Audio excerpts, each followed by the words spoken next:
Hello, in front of me I've got 8BitDo Lite 2. In this video I'll show you how to activate auto turbo mode.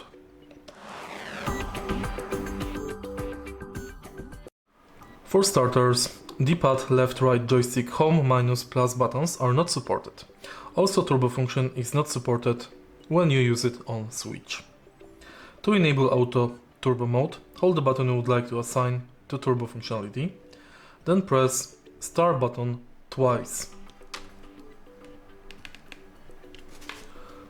Fourth LED indicator at the bottom of the controller should blink.